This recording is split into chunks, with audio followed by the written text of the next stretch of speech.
నమస్తే, welcome to 4 sides TV. దేశవ్యాప్తంగా లోక్సభ ఎన్నికలు జరుగుతున్నాయి. ఇప్పటి వరకు 4 దశల్లో ఎన్నికలు పూర్తయ్యాయి. ఇంకా మరో 3 దశలు మిగిలి ఉన్నాయి. ఆయా రాష్ట్రాల్లో ఆ ఎన్నికలు కూడా అన్ని సిద్ధం చేస్తున్నారు ఎన్నికల అధికారులు. ఇక పోలింగ్ ముగిసిన తర్వాత కూడా ఈవీఎం మిషన్లను ఎలా భద్రపరుస్తారు, భద్రపరచడానికి ఎలాంటి చర్యలు తీసుకుంటారు, రీకౌంటింగ్ కు పట్టుబడితే ఏం చేస్తారు అనే వివరాలు మీకోసం. దేశంలో లోక్సభ ఎన్నికల హడావుడి నడుస్తోంది. తెలుగు రాష్ట్రాల్లో పోలింగ్ ముగిసిన 2-3 దశల్లో ఎన్నికలు జరగాల్సి ఉంది. ఇప్పటికే ఎన్నికలు ముగిసిన రాష్ట్రాల్లో ఫలితాల కోసం ఉత్కంఠ నెలకొంది. ఇక ఎన్నికలు జరిగిన రాష్ట్రాల్లో ఈవీఎంలను అధికారులు అతి జాగ్రత్తగా భద్రపరుస్తారు. ఎలాంటి అవకతవకలు జరగకుండా గట్టి బందోబస్తు మధ్య ఎన్నికల సామాగ్రిని భద్రపరుస్తారు. పోలింగ్ పూర్తయిన వెంటనే ఈవీఎం యంత్రాలను పటిష్ట బందోబస్తు నడుమ స్ట్రాంగ్ రూమ్ లో భద్రపరుస్తారు. ఈవీఎం గదులు ఉన్న పరిసర ప్రాంతాల్లో 144 సెక్షన్ అమల్లో ఉంటుంది.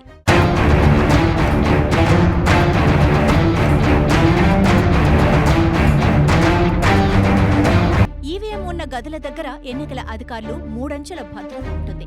పోలింగ్ లో ఉపయోగించిన ఈవీఎం, వీవీప్యాట్ మిషన్లు, పోస్టల్ బ్యాలెట్ పేపర్లతో పాటు పలు విలువైన పత్రాలను 5 ఏళ్ల వరకు భద్రంగా ఉంచుతారు. దానికి సంబంధించిన కట్టుదిట్టమైన చర్యలను అధికారులు తీసుకుంటారు. వాటిని సేఫ్ గా ఉంచేందుకు ఎక్కడా వెనుకాడరు. ఎంత ఖర్చైనా సరే వాటిని భద్రపరుస్తారు. వీటన్నింటినీ వివిధ రాజకీయ పార్టీల ప్రతినిధుల సమక్షంలో రిటర్నింగ్ అధికారులు స్ట్రాంగ్ రూమ్లలో భద్రపరిచి సీల్ చేస్తారు. ఎన్నికల ఫలితాలు వచ్చినప్పటి నుంచి 45 రోజుల పాటు జిల్లా ఎన్నికల అధికారి ఆధ్వర్యంలో భద్రత కల్పిస్తారు.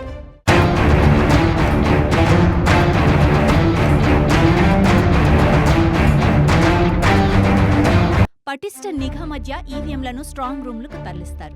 సీసీ కెమెరాల పర్యవేక్షణలో, కేంద్ర బలగాల గస్తీలో ఈవీఎంలను పెడతారు. ఇక గడువైపోయిన తర్వాత ఎన్నికల సంఘం వాళ్లు తీసుకెళ్లి గోదాముల్లో పెట్టేస్తారు. మళ్లీ వచ్చే ఎన్నికల వరకు అంటే 5 ఏళ్లు అత్యంత జాగ్రత్తగా ఉంచుతారు. 5 ఏళ్ల పాటు కాలపరిమితి ముగిసిన తర్వాత మిషన్లలో ఉన్న డేటాను తీసేస్తారు. ఈసీ అధికారుల అవసరానికి అనుగుణంగా దేశంలో ఎక్కడైనా తిరిగి ఉపయోగించుకునేలా సెట్ చేసుకుంటారు అధికారులు. ఆయా రాష్ట్రాల్లో గెలిచిన అభ్యర్థులపై ఓడిపోయిన వారు ఏమైనా ఆరోపణలు, ఫిర్యాదులు చేస్తారని, ఒకవేళ ఆ డేటా ఏమైనా అవసరం అవుతుందన్న అంచనాతో వాటిని జాగ్రత్త పరుస్తారు. కొందరు రీకౌంటింగ్ కు పట్టుబడుతూ ఉంటారు. దానిపై కోర్టులకు కూడా వెళ్తారు. న్యాయస్థానాల తీర్పును అనుసరించి ఆ నిబంధనల మేరకు రీకౌంటింగ్ ప్రక్రియ నిర్వహిస్తారు. అందుకే 5 ఏళ్ల పాటు ఈవీఎంలను భద్రపరుస్తారు.